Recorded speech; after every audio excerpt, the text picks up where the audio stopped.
Welcome back, once again adventurers, to Let's Play BlazBlue Calamity Trigger. In the last episode, New 13 fought against a very unlimited Rachel Alucard, but even with her abilities at her disposal, Rachel was defeated by New 13, barely, leaving Rachel somewhat pleased by the fact that New still has a part to play in this drama that has been unfolding all this time.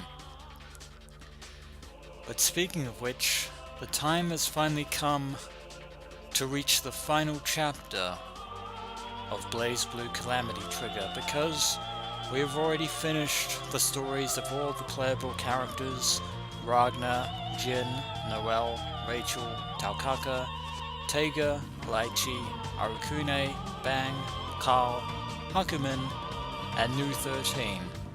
Now all that is left is to reach the true ending of BlazBlue Calamity Trigger, and the road to that truth begins now. True End Stories, Ragna the Bloodedge. A gentle breeze blows through Ragna's hair. It's the end of December, but the breeze feels warm, probably because it's coming from the Hierarchical City, over there yonder, under the moonlight. The city's climate is regulated by Ars Magus to make it more hospitable. Well, that's the Noelle for you. Always using technology and Ars Armagus in order to adapt their surroundings to suit their needs. A light glimmers through the haze. It's the Kagutsuchi Tower, as we can see with the text now no longer blocking the screen. There we go. Anyway, the Seether is pretty thin around here. That's actually very convenient, at least for an SS class wanted criminal such as Ragna the Bloodedge, aka the Grim Reaper. We don't want to be traipsing through Seether anytime soon. Ragna takes a deep breath and lifts up his right hand. The plate on it begins to glow. Harnessing the power of the Azure Grimoire, a ring starts to take shape in the air, about as high as Ragna is tall. He steps through the ring, and it glows. A seal appears in the air behind him, an Ars. He doesn't look any different, but the Ars has erased his presence. Ordinary people won't even notice him now. That explains why he was quite comfortable traipsing through Kagutsuchi in broad daylight, even though most people actually did notice him and ignored him anyway. But when it comes to actually infiltrating Kagutsuchi itself, it pays to be cautious. Well, I guess it's about the right amount. Walking down a path as choked with Seether as this one is suicide for most people. Indeed it would be, because Seether is very toxic to human life.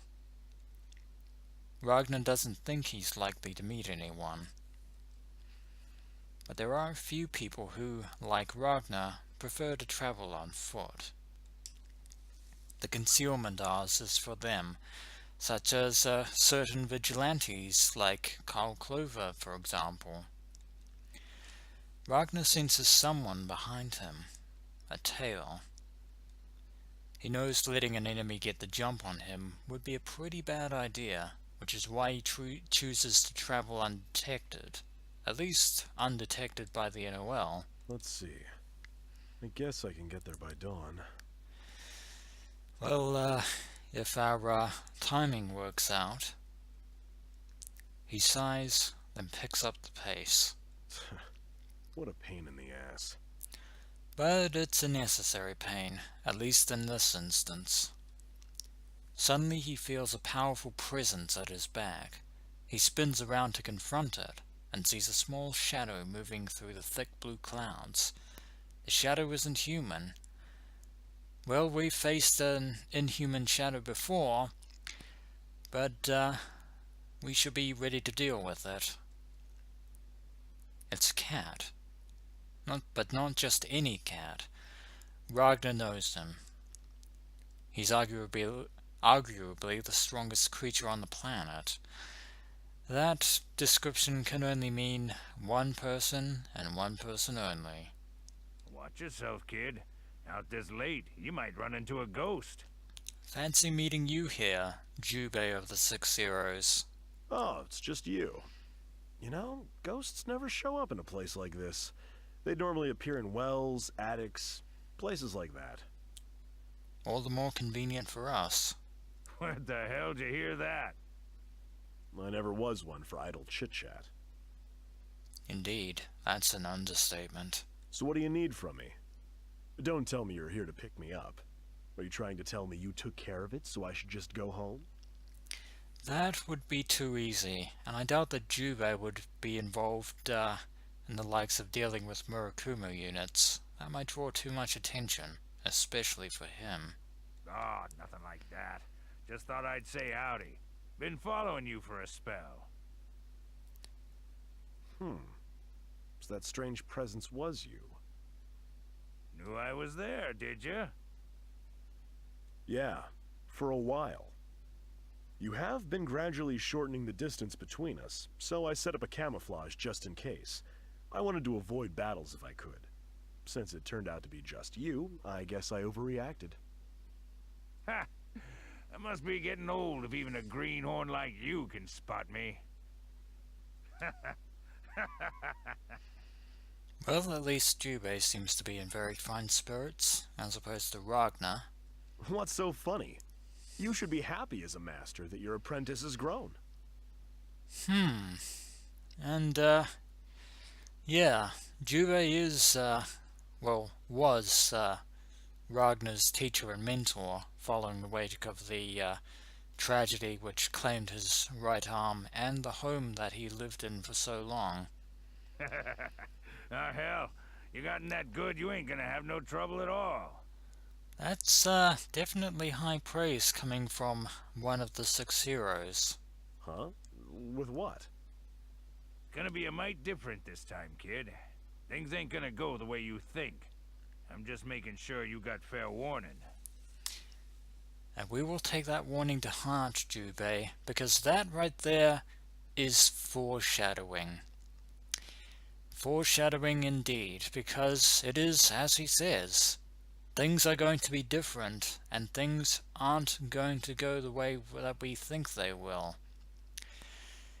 In regards to the causal temporal repeat intervention phenomena that we've been experiencing throughout this entire adventure, things might actually take a turn for the interesting. Not that things haven't been interesting thus far, but there might yet be surprises in store for us. About what? Without that information, it's not a very good warning, you know? Oh, I would beg to differ. I would say that that warning alone is incredibly useful. I saw him. He's here. He? Who could you be referring to? That's actually fairly vague. Him? He's looking for you. You'll run into him sooner or later. Another dire warning from Jubei. What the hell are you talking about? Can you explain it to me in a way that I can understand? Don't need to. You'll understand when you meet him. I actually have no doubt of that. Will you please speak in a human language? You're not making sense at all. Sorry, but I ain't human. You know that. Jubei making light of the fact that he is a beastskin. Yeah, whatever. You're not gonna tell me after all, are you? You've never answered my questions on matters like this. No, it's Jubei's way to be cryptic as he can, along with Rachel Alucard. Alright, I gotta get going. Unlike you, I only have human legs. I want to get there by dawn. At this rate, the sun might be up before too long. That's so. Well then, Ragna, guess I'll be seeing you. I hope we see each other again as well. Yeah, good luck to you too. Jubei watches Ragna's back as he stomps off into the clouds. With a final farewell to his former student, the cat fades back into the Seether. What was that about anyway? A very crucial piece of advice, Ragna, and as I said before, one that we should definitely take to heart. Ragna already knew what Jubei had come to tell him, but that didn't make him feel any better about it. He had a bad feeling about the whole thing, and the closer he got to Kagutsuchi, the worse that feeling got. Jubei's warning hadn't helped. He'd been to plenty of hierarchical cities and destroyed plenty of library branches and their cauldrons. But none of them had ever made him feel this uneasy. What the hell is this sensation? Am I scared? No way. No, but I would say tense and ready for anything. Although I hope that that's the case. I see. Then you're saying you don't remember anything peculiar about Major Kisaragi's recent actions. Is that right? Oh hey Azuma, we haven't seen you in a very long time. And we're here on the port of Kagutsuchi with Captain Hazuma of the NOL's Intelligence Division, speaking with NOL Officer Lieutenant Noel Vermillion of the Novus Orbis Librarium's Praetorian Guard. And, yeah, Hazuma is still kind of shady. I don't trust him. Yes. My apologies. I just remembered one thing. It seems that Noel has been briefing Hazuma, or vice versa, it seems. What is it? Then again, he is of the intelligence department, and a captain no less. I suddenly felt dizzy, so I don't remember clearly, but... Yeah, that's not going to go over well on the paperwork, is it, Noel? Dizzy? Yes. I don't know why, but I suddenly felt awfully dizzy, so I'm not sure if what I'm about to tell you is credible at all. No, anything will be helpful. It might lead us to some crucial clues. Okay. At that time, the Major was laughing. I'd never seen him laugh like that. Laughing? Major Kisaragi was laughing? Excuse me, please, continue. Yes, sir. And he was laughing hard. I would probably add maniacally to that sentence there myself. I don't know why the Major suddenly started laughing like that. I was really surprised by it. Well, I have to say, anybody would be surprised to see Major Kisaragi laugh hard. Indeed there would be, given his usual cold, not quite detached personality. There's something overwhelming about that laughter. As if he was haunted. I was horrified. I'm sure anyone would be horrified by Jin Kisaragi laughing maniacally. And as he laughed, the Major repeated the name of the Grim Reaper like a mantra. Ragna. Ragna. It seems that what Noel is referring to was the moment that Jin Kisaragi first learned that Ragna the Bloodedge was on his way to Kagutsuchi, and the fact that he was in fact the Grim Reaper himself, the SS-class criminal, wanted by the NOL and given the highest bounty in NOL records. He's referring to Ragna the Bloodedge. And of course, being of the intelligence department, Captain Hazuma is all knowledgeable about that. This is important information, Lieutenant. As we expected, Ragna the Bloodedge is likely to be the reason for Major Kisaragi's solo behavior. Indeed, Hazuma's reasoning is actually very sound on this matter. But why? It all boils down to that question, after all. We thought it had something to do with Sector 7. That was an interesting assumption, but Sector 7 does not have anything to do with Jin's change in behavior by any stretch of the imagination, although they are still involved. And it seems that at the mention of Sector 7, Noelle's expression has gone dim indeed. She doesn't like Sector 7. Is something the matter? Or maybe something else is on her mind.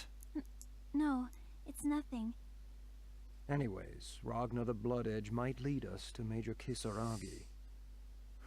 We should probably head to headquarters now. In other words, the cathedral at the top of the city. Huh? Why? Why? Lieutenant, Ragna's targets have always been the NOL, haven't they? That certainly has been the Grim Reaper's modus operandi. It's only natural to think Ragna is headed for the NOL branch in Kagutsuchi. Indeed he is. That logic is, again, right on the money. I'm sure that Major Kisaragi will figure out that's where Ragna will be. That'll naturally drive Major Kisaragi to the headquarters in Kagutsuchi as well. I see. I see. Yeah, Hazuma isn't particularly a fan of Noelle's slight lack of attention or understanding. Well, I'll investigate this city as well, just in case. There might be another reason for Major Kisaragi's solo behavior. That certainly is a possibility, but and it can't be discounted, but I think your first theory was in fact had more truth to it. Seriously, please pull yourself together, Lieutenant. Have you finished reading the reports? I'm sorry. I haven't gotten around to it. Oh, Noelle. How you, well, we know how you managed to be an officer of the NOL thanks to your Ars Magus abilities, but, yeah. You're, not doing very well for a, decorated officer. And even Hazuma is disappointed, and, it's very embarrassing when a man of Captain Hazuma's stature is embarrassed at you. Well, I compiled all the reports already. Even though he is a man who tends to avoid all combat at the drop of a hat when things get rough. But I'd like to avoid failing the mission and being held responsible for that failure, only because you didn't completely grasp the situation.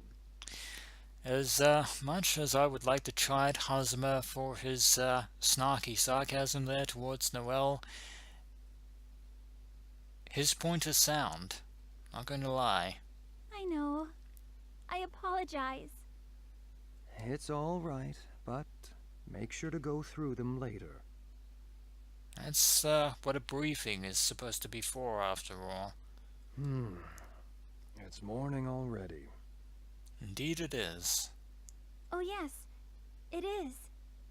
Ragna usually attacks the NOL at night. His actions during the day have never been confirmed. Indeed, especially with the concealment Ars at his disposal. So I think it should be more effective to collect information in Kagutsuchi first, than staking out headquarters at this hour. That seems like a good plan of attack, actually. Can you take care of it, Lieutenant? I will. Of course, Hazuma being a captain, delegating responsibility to Noelle. What is this? Why is there no one around? And meanwhile, Jin Kisaragi himself is patiently awaiting, or impatiently awaiting, Ragna's arrival at the library headquarters in Kagutsuchi. And even even now, there are no guards stationed here whatsoever, no platoon soldiers. The entire headquarters has been completely abandoned. But why? There's no sign of any battles either. That is strange. Why are there no NOL soldiers or militia troops stationed anywhere in the headquarters? Yeah, that has been a mystery that has been niggling away for a long time. You're not? My brother? No, that can't be! What the hell's going on here? And, something's happening, but, can't quite tell what, unless, Jin's, psyche is playing tricks on him again. And as always, very important, to save. I guess I'll just head straight over to the branch.